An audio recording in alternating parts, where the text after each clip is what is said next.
Thursday morning முந்தின நாள் night தான் பால் வாங்குவோம். அடுத்த நாள் சாயங்காலம் வரையும் தாங்கும். பசங்க என்ன பண்ணாங்க அப்படின்னா, நைட்டு கிச்சன் லைட் ஆஃப் பண்ணும் போதே கூட சேர்த்து ஃப்ரிட்ஜோட ஸ்விட்சையும் ஆஃப் பண்ணிட்டாங்க. ஸோ பால் காலையில் ஒரு மாதிரி ஆயிடுச்சு. சரி பன்னீர் பண்ணலான்னு யோசித்தேன். இருந்தாலும் நமக்கு தான் ஸ்வீட் மேலே ஒரு கிரேவிங் இருந்துகிட்டே இருக்குமே அப்படின்ட்டு அப்படியே பால்கோவாவை செஞ்சு வச்சாச்சு. அம்மா அன்னைக்கு வந்து காலையில் சந்தகம் ரெடி பண்ணாங்க. இந்த வீட்டுக்கு வந்ததுக்கப்புறம் வாழைத்தார் 3 கிடைச்சிது.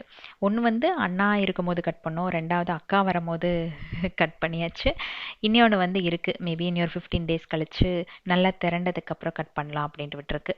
நான் இங்கே வந்ததுக்கப்புறம் ரீசெண்டாக போட்ட சாரீ ப்ளவுசஸ் எல்லாம் எங்கே ஸ்டிச் பண்ணீங்கன்னு சொல்லி கேட்டிருந்தீங்க இல்லையா, அது வந்து எம்எஸ் டிசைன்ஸ் அஃபிஷியல் அவங்களோட இன்ஸ்டா பேஜ். நான் சாரீ மட்டும்தான் கொடுத்தேன், பேட்டர்ன் வந்து அவங்களே சூஸ் பண்ணி ஸ்டிச் பண்ண சொல்லிட்டேன். ஸோ பேட்டர்ன் ப்ளவுசஸ் அப்புறம் பிரைடல் ஆரி ஒர்க் ப்ளவுஸ் எல்லாமே வந்து சூப்பராக ஸ்டிச் பண்ணியிருப்பாங்க. பேபி பட்டுப்பாவாடை சட்டை, மேக்ஸி, பிரைடல் லெஹெங்கா இது எல்லாமே ஸ்டிச் பண்ணுறாங்க. அது மட்டும் இல்லாமல் ஆரி ஒர்க் கிளாஸஸ் வந்து ஆன்லைன்லேயும் ஆஃப்லைன்லேயும் எடுக்கிறாங்க. வீக்கெண்ட் ஆரி ஆஃப்லைன் கிளாஸஸும் எடுக்கிறாங்க, சர்டிஃபிகேட்டும் இருக்குது.